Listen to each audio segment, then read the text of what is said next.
Subscribe and find all videos of Mahabharat, Adipaba and ancient wars in one place. Sauti concludes by saying, "Whoever meditates upon Neelkanth, Shiva, will be freed from all sorrows."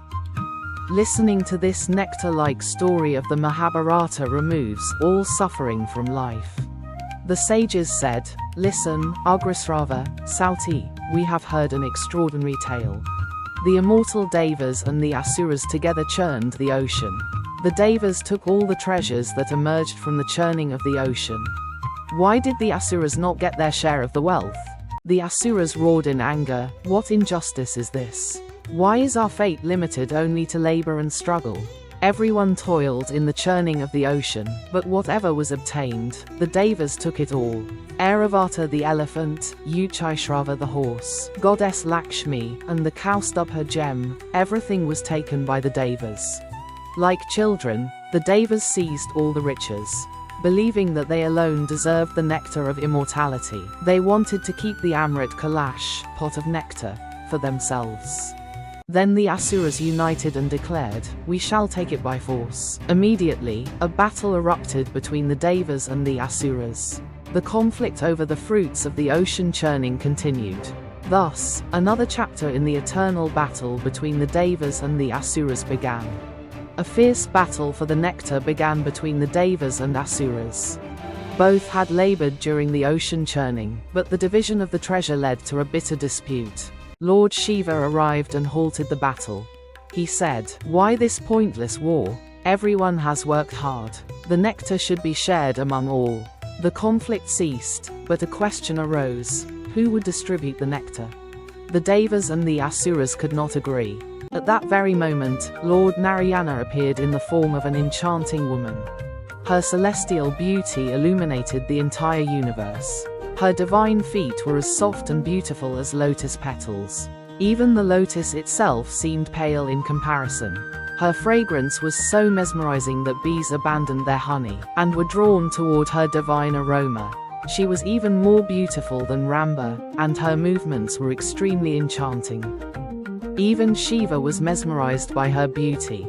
Enchanted by Mohini's form, everyone entrusted the task of distributing the nectar to her. She said, "I shall do justice." With divine cunning, Mohini gave the nectar only to the Devas. The Asuras were so mesmerized by her beauty that they failed to recognize the deception. The Devas drank the nectar and attained immortality. By the time the Asuras realized the trick, the Devas were already celebrating their victory. Thus, Lord Narayana, in the form of Mohini, ensured that the Devas triumphed through divine strategy. This marked yet another chapter in the eternal struggle between the Devas and the Asuras. Narayana's Mohini form was so exquisite that her navel resembled a blooming lotus, mesmerizing all who beheld it. A golden aura radiated from her celestial form. The melodious sound of the mridangam and flute has spread all around. The beauty of her body is extremely soft and sweet. Her arms are as smooth as butter, mesmerizing both the gods and the demons. The Devas and Asuras were completely enthralled by her beauty. Her hands were as soft as lotus petals, and her fingers as delicate as champa flowers. Her nails gleamed like the reflected light of the moon. Her dusky face outshone even 1,000 Kamadevas, gods of love. Her gentle smile spread an enchanting aura all around. Her eyes were as deep and radiant as blue lotuses, and her eyebrows were curved like a floral bow. Such beauty could mesmerize anyone. Her cheeks shone like the first rays of the sun. Her smile was as dazzling as a lightning strike, and her teeth glowed like a row of pearls.